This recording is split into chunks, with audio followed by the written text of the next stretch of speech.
bibliothèque, bienvenue dans cette nouvelle vidéo, cette fois-ci consacrée à la littérature néerlandaise, puisque je suis à Amsterdam aux Pays-Bas. Je suis super contente d'être ici, puisque vous le savez, avec le Covid, tous les voyages ont pu être un petit peu annulés, décalés, et là c'est un voyage que j'avais prévu en 2020. Donc, je suis très contente, je vais pouvoir partager avec vous ce que j'ai pu lire dans la littérature néerlandaise. On va parler de tout ça ensemble. C'est parti!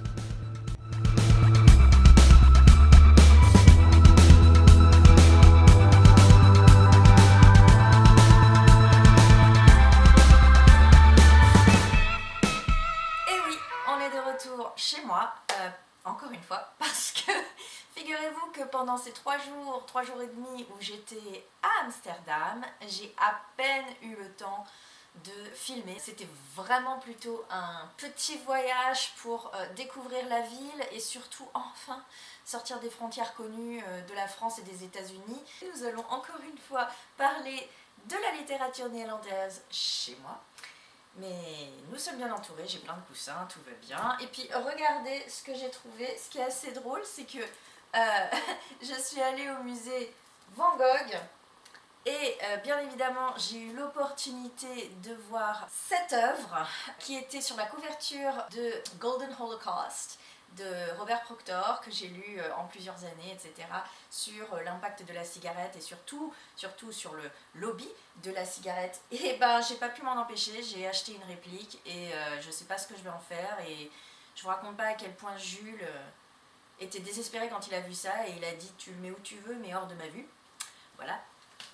Et puis j'en ai aussi profité, même si j'en ai déjà beaucoup, pour acheter un marque-page Van Gogh que j'ai trouvé très mignon.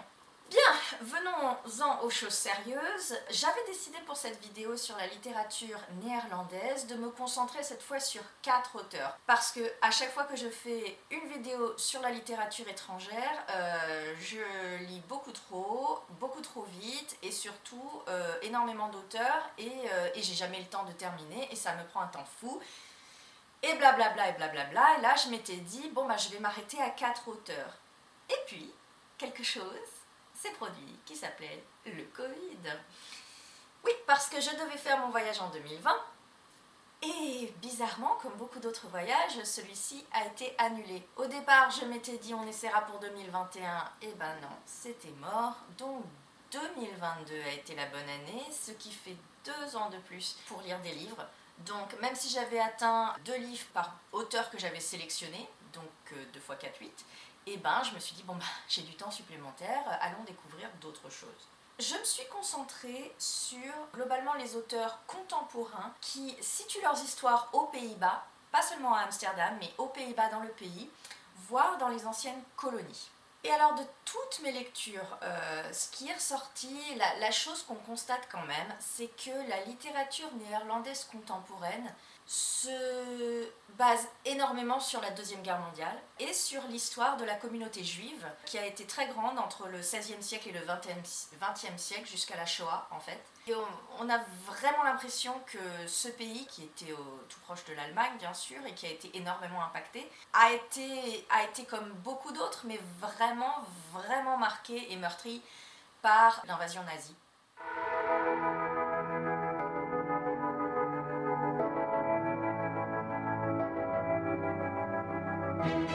Et l'auteur, je pense, qui représente le plus ça, c'est Harry Mulisch. J'ai notamment lu L'Attentat, qui raconte l'histoire en fait d'un jeune garçon qui assiste à la mort de sa famille par les nazis et qui sera hanté par leur absence et surtout par l'événement qu'il a vu jusqu'à la fin de sa vie. Et en fait c'est un livre c'est un petit livre, mais c'est un livre beau, c'est touchant, il n'y a pas une fioriture, il n'y a pas une page en trop, il va direct au point le plus important et c'est vraiment un livre intelligent et profond.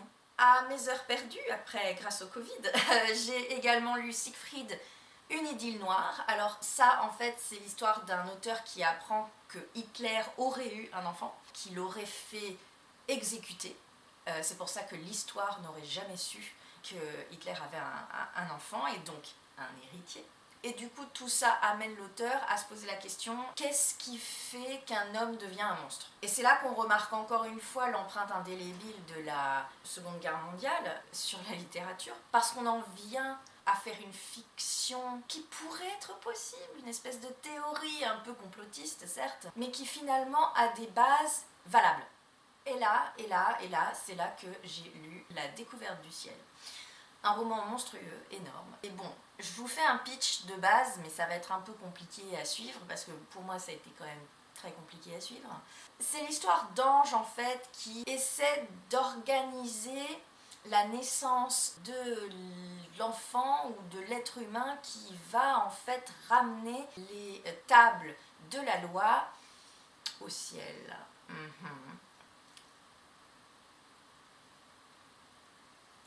Et donc ces anges s'arrangent pour que certains personnages se rencontrent plusieurs générations en amont afin d'obtenir l'espèce de prophète finalement qui va tout régler plus ou moins. Sauf qu'en fait ce bouquin c'est un bouquin fourre-tout, c'est une horreur parce que c'est un bouquin énorme, mais qui mélange religion, métaphysique, physique, astronomie, philosophie, et comment dire, on comprend pas où il veut en venir. Et le problème, c'est qu'une fois qu'on a déroulé les événements de l'histoire avec les personnages principaux qui sont les parents de l'enfant en question, et que l'enfant en question arrive une fois à l'adolescence, pointant son nez, et bien qui arrive à cette espèce de quête personnelle qu'il ne comprend pas lui-même, via des questions philosophiques qui n'ont rien à foutre là. Je peux vous dire que ça a été complètement la chute libre après l'attentat, que j'avais vraiment beaucoup aimé. Et j'ai vraiment eu l'impression que ce livre, c'était le livre fourre-tout dans lequel il a mis absolument l'intégralité de ses idées de toute sa vie. Et j'ai vu qu'il y avait des gens qui avaient beaucoup aimé, mais alors moi, ça a été très très dur de terminer. Et dire en plus que j'ai découvert sur Wikipédia que ce livre avait reçu un prix en 2007 du meilleur roman de tous les temps dans la littérature néerlandaise.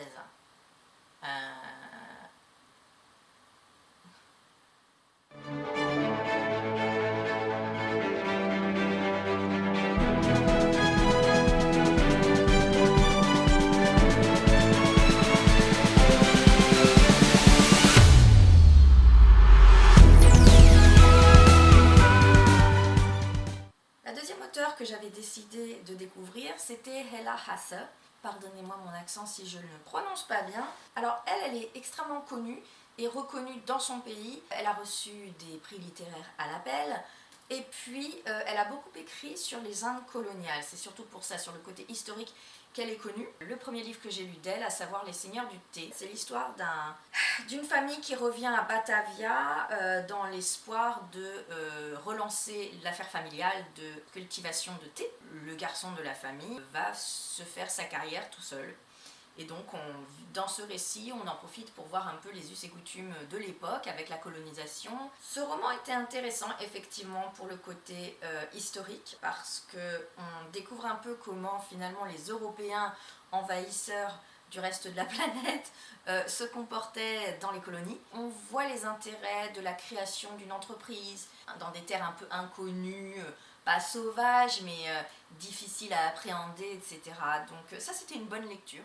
Et puis j'ai aussi lu L'Anneau de la Clé. Ça, c'est l'histoire de deux filles qui sont amies mais qui sont d'une culture totalement différente. L'une vient du pays colonisé et de l'autre vient du pays colonisateur. Une blanche, une métisse, que l'occupation de l'un va rapprocher. Et là, encore une fois, ce roman était intéressant finalement pas pour la relation entre les deux filles, mais surtout pour découvrir les aspects historiques, encore une fois, de la relation dans un pays colonisé, les différences de couleur de peau, ce que ça implique sur le travail. Moi, ce que j'ai trouvé surtout intéressant finalement dans l'aspect historique de toute cette littérature néerlandaise que j'ai pu découvrir dans les Indes coloniales, donc dans leurs anciennes colonies, c'est que c'est quelque chose qu'on n'apprend pas du tout dans les classes d'histoire française. Donc pour le coup, ça permet de voir un peu ce qui s'est passé ailleurs pour d'autres pays qui au final ne sont pas si loin de la France.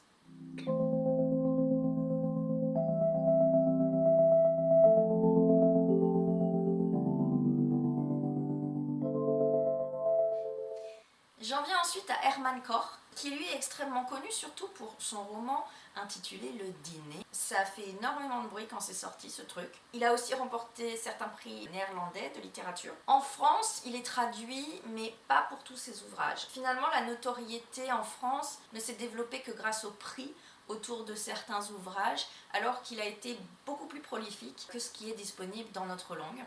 Alors, Le Dîner, en l'occurrence, c'est l'histoire de deux frères qui se retrouvent au restaurant pour dîner avec leurs épouses respectives pour discuter de leurs enfants respectifs qui ont fait une action absolument irréparable. Et au fur et à mesure du livre, bien évidemment, on apprend un peu le passé de ces deux personnes, leurs relations conflictuelles, mais surtout on en vient à comprendre quels crimes les enfants ont commis. Du coup, les parents sont plutôt là finalement pour défendre becs et ongles leur progéniture, et ça crée encore plus de tension, ça crée encore plus de drame. C'est un livre, ok, qui a eu beaucoup de succès, mais enfin, il faut quand même reconnaître que c'est un livre hyper dérangeant, parce qu'il soulève quand même des questions éthiques hyper intéressante, mais c'est-à-dire la question la plus importante, c'est est-ce que vous seriez à même de dénoncer votre enfant pour un crime ignoble? Ou est-ce que vous feriez tout pour cacher la vérité afin que votre enfant n'aille pas en prison, finisse pas sa vie en prison, ou voire dans certains pays ne risque pas la peine de mort? C'est quand même assez violent dans la verbalité et violent dans l'acte physique, hein, dans le crime que je ne vais pas révéler ici parce que c'est un peu le cœur même de l'histoire, mais c'est un livre qui laisse pas indifférent. Il fout le malaise en fait. Du coup, on se pose la question, est-ce que c'est vraiment un chef-d'œuvre? Est-ce que c'est vraiment un livre à recommander? Est-ce que c'est vraiment un livre à relire? Est-ce que c'est un livre qui mérite absolument l'intégralité de sa renommée? Il y a de quoi se poser des questions quand même. Il n'est pas franchement axé sur les Pays-Bas en soi, parce que c'est une histoire qu'on pourrait complètement déplacer dans le reste du monde sans problème, si ce n'était quelques précisions par-ci par-là sur où est-ce qu'ils vont dîner et où est-ce que telle ou telle chose se sont produites. Mais enfin, c'est quand même quelque chose d'assez universel, et c'est ce qui fait d'ailleurs qu'il a été adapté en film en 2017 par les Américains, qui situent notamment l'histoire, devinez où? Aux États-Unis. Et bon, on arrive au même point, vraiment, avec le film qu'avec le livre. Il y a une espèce d'universalité dans le propos, et c'est certainement ça qui a participé à son succès aussi. C'est un peu un thriller social, quelque chose qui a l'air aussi quand même de se faire pas mal dans la littérature néerlandaise. Je vais développer ça. Et puis, j'ai aussi lu son dernier roman paru en français, mais que j'ai lu en anglais, Cher Monsieur M. Je crois qu'il en a publié un autre depuis, mais je sais plus très bien. Là, c'est l'histoire en fait d'un homme qui est le voisin d'un auteur à succès et qui l'épie constamment. Mais vraiment, hein. Il lui écrit des lettres, il surveille ses faits et gestes, il suit sa femme, enfin. Mais apparemment, c'est parce qu'il est au courant d'une affaire sordide qui poursuit l'auteur en question, et ce voisin connaîtrait la vérité, et c'est pour ça qu'il harcèle l'auteur. Alors, encore une fois, c'est une situation assez bizarre. Il faut quand même s'accrocher avec cet auteur parce que c'est quand même quelque chose d'assez unique ce qu'il écrit. Il y a beaucoup de cynisme dans son écriture. En ce qui me concerne, des fois j'ai beaucoup aimé, mais le cynisme s'étend et souvent peut être difficile à gérer, difficile à absorber. Il faut avoir le cœur solide quand même pour tolérer certaines des situations qu'il développe.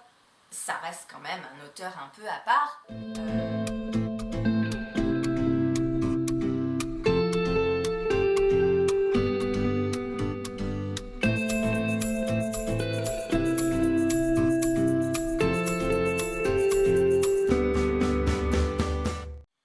La quatrième auteure qui était sur ma liste, c'était Anna Enquist. Alors, elle aussi assez connue, c'est une ancienne musicienne. Elle a intégré la musique à nombre de ses romans. Elle a également intégré un autre thème assez douloureux qu'on retrouve dans plusieurs de ses romans, c'est la perte, le thème de la perte d'un enfant. Et on le retrouve dans 2 de ses ouvrages honnêtement que j'ai lus. Elle est quand même assez connue aux Pays-Bas, elle fait aussi un peu de poésie. D'elle, j'ai notamment lu Le Retour, qui développe... Alors en toile de fond, c'est l'histoire du marin James Cook, qui est parti plusieurs fois en mer pendant des années pour découvrir les nouvelles terres dans le Pacifique. C'est surtout en fait l'histoire de sa femme, son épouse, restée à la maison, à élever les enfants et surtout à subir perte après perte. Donc c'est vraiment l'histoire de sa femme qu'on suit plus que celle de l'explorateur mondialement connu. Dans cet aspect-là, c'est intéressant parce que on remet la femme, finalement l'épouse, au centre de l'histoire. Parce que bon, oui, il y a ok le mec qui fait un peu les explorations et les trucs et les aventures un peu sympas, mais enfin à la maison, qui c'est qui tient tout et qui fait tout? Eh ben c'est madame, comme d'hab. Peut-être que cette histoire a parlé à Enkist, parce que Elizabeth Cook a vu ses enfants, presque l'intégralité de ses enfants et son mari mourir. Mais disons que ça, c'est un peu déprimant comme littérature et comme lecture. Et puis au bout d'un moment, c'est tellement répétitif que aussi bien le personnage que pour le lecteur, bah, ça nous passe un peu au-dessus. Enfin, ça passe pas un peu au-dessus de la pauvre Elizabeth Cook, mais on va dire que ça la surprend plus. Et que le malheur s'abat sur elle, et du coup le malheur s'abat sur nous, lecteurs, et c'était quand même assez long. C'était pas folichon, c'était too much. Et puis alors quand c'est triste et long, comment vous voulez qu'on recommande ça? J'ai également lu Quatuor, où là c'est l'histoire de 4 amis qui font partie d'un quatuor de musique, qui se retrouvent, alors que chacun effectivement a une vie complètement différente, qu'on va aborder plus ou moins, chacun à son tour. Et bien évidemment, ils vont vivre, surtout en fin d'ouvrage, des aventures un peu étranges, mais c'est surtout que ces 4 personnes qui n'ont pas grand chose à voir se retrouvent parfois, du coup, pour jouer. Ça les relie très fortement. Voilà. Là, on aborde le thème de la vieillesse, de l'abandon, du deuil, de la dépendance. Alors, ce sont des thèmes sociaux extrêmement importants. Il y a énormément de questions qu'elle développe sur l'avenir d'une personne âgée qui clairement résonne en chacun de nous, quoi. Qu'allons-nous devenir? Comment allons-nous être traités? Sauf que le récit est plat, quoi. C'est assez impressionnant parce que les thèmes sont importants à quelques occasions dans le récit, mais le récit, on ne comprend pas où elle veut en venir. Et surtout, à la fin, ça se termine par une espèce de thriller avec un méchant qui veut les attaquer, et le problème est solutionné en même pas 30 pages. L'auteur a transformé ce bouquin un peu thématique et gnangnan en espèce de thriller raté. Un thriller sorti de nulle part. Franchement, j'ai pas compris. Et franchement, je suis pas sûre, ça m'a vraiment pas donné envie de continuer avec cet auteur, et ça me donne pas envie de le recommander.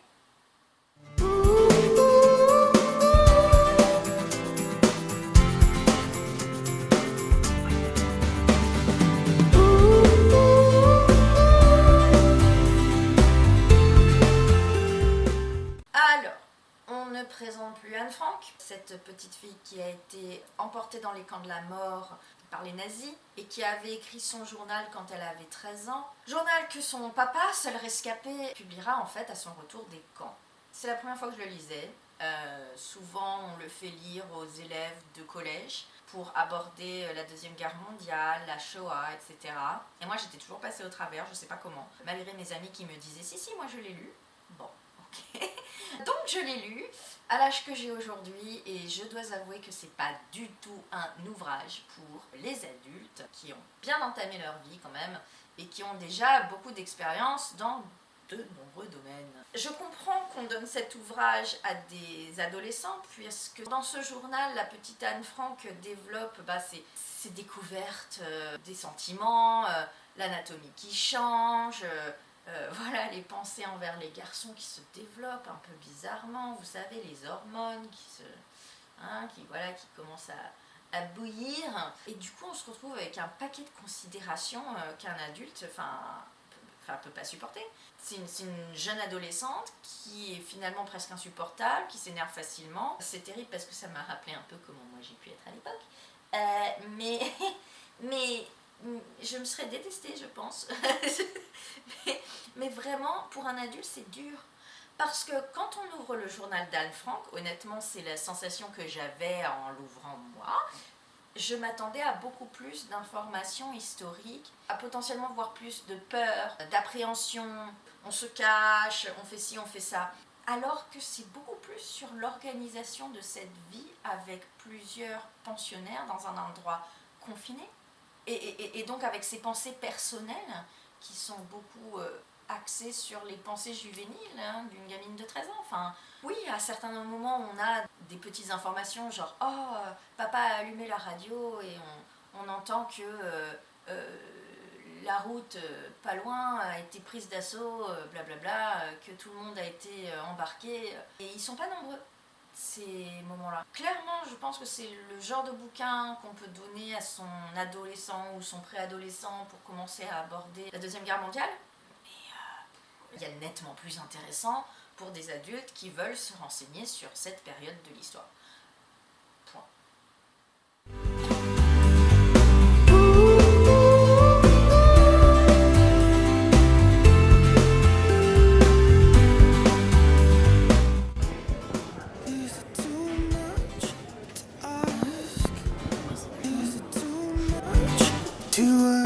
On va commencer à aborder les 3 auteurs que j'ai eu le temps de découvrir grâce au Covid en plus. Et j'ai commencé par Marcel Meuring. Il a trouvé le succès dès sa première publication. Il est vraiment connu aux Pays-Bas. Bon, c'est pas la panacée en France, mais quelques ouvrages sont traduits. Ça n'a pas du tout été le coup de foudre pour moi. Lui, ses thèmes de prédilection, il joue beaucoup avec le non-dit, avec des métaphores super obscures, des délires narratifs assez difficiles à suivre. Pas pour tout le monde. Moi j'ai lu en anglais, ça m'a pas frappé plus que ça, le talent soi-disant artistique de cet auteur. Mais enfin bon. Bon, alors j'ai commencé par lire La Chambre d'amis. C'est une petite novella en fait, et c'est l'histoire d'un père et de son fils qui assemblent des maquettes d'avions pour se faire un petit peu d'argent. Pendant qu'ils assemblent les maquettes, c'est l'occasion de revenir un petit peu sur la vie de chacun. Honnêtement, ça commençait bien, l'histoire, avec le papa et le fils qui se mettent à faire ça en projet personnel pour s'occuper et aussi faire un peu d'argent. Sauf qu'après, ça part dans un délire narratif, mais complètement...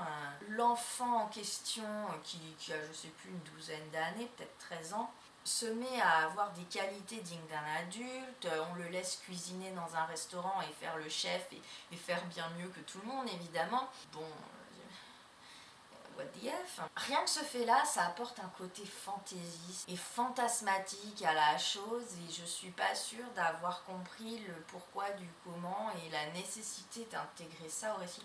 Ça a complètement changé de route et on sait pas pourquoi. Et là, on en arrive à In the Dark Woods.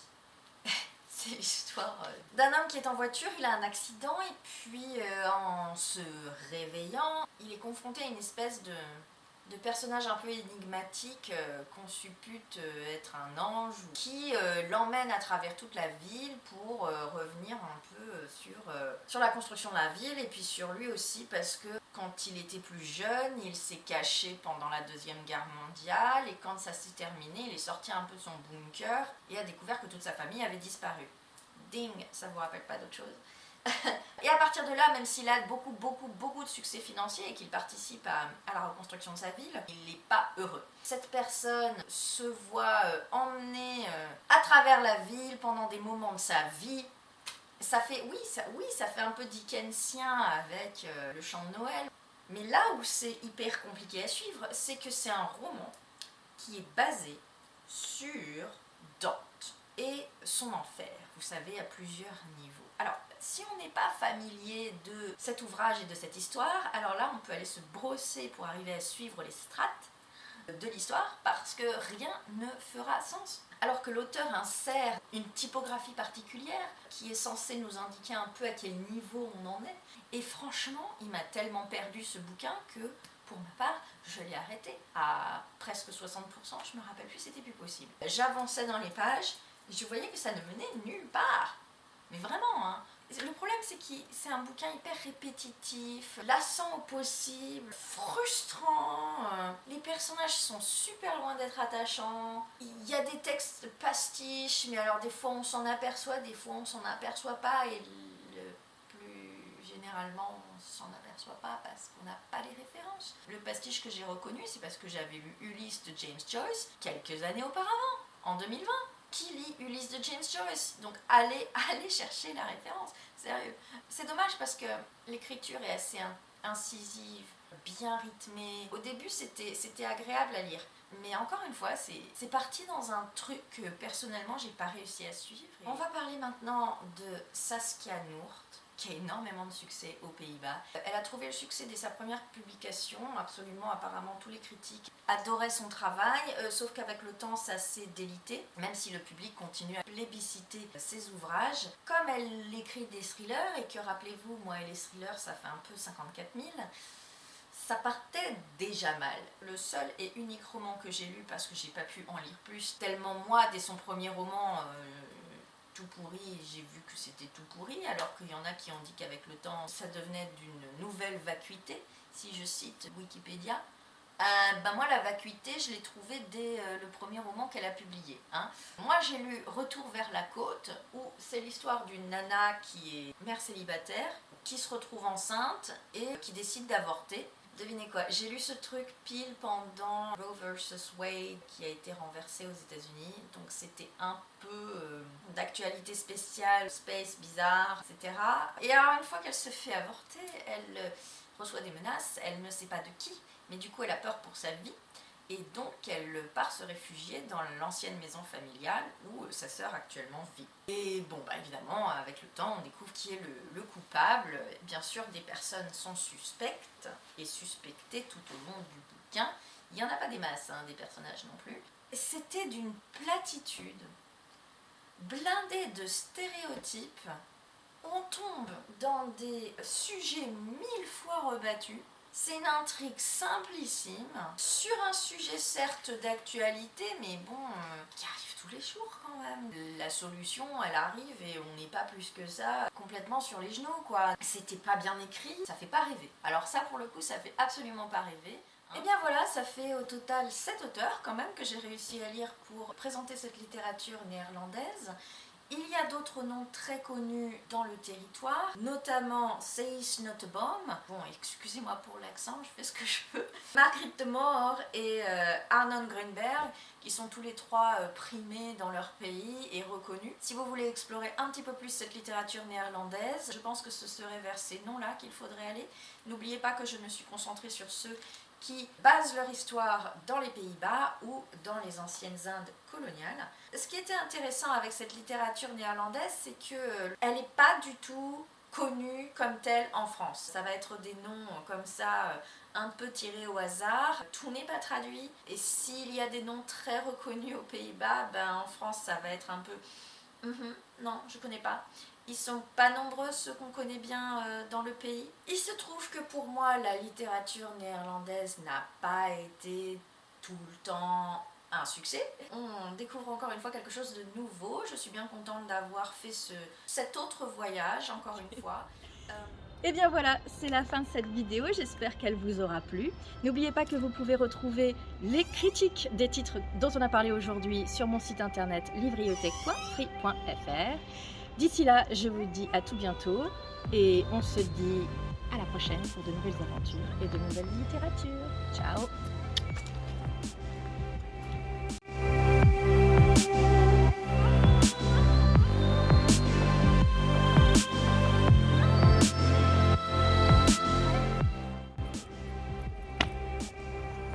Je sais pas, c'était comment? J'en sais rien. On peut en faire une deuxième. Et puis aussi, j'en ai profité, même si j'ai énormément de comment on appelle ça? Bookmark, bah oui, machin livre. C'était mieux. Non?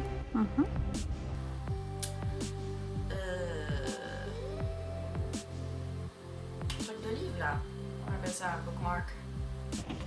Tu voyais le guano ou pas? Ça va. Ouais. C'est assez large pour qu'on s'embête pas. C'est bon? Ça sera pour ton bêtisier, tu vois, il y a le guano. Marque-page.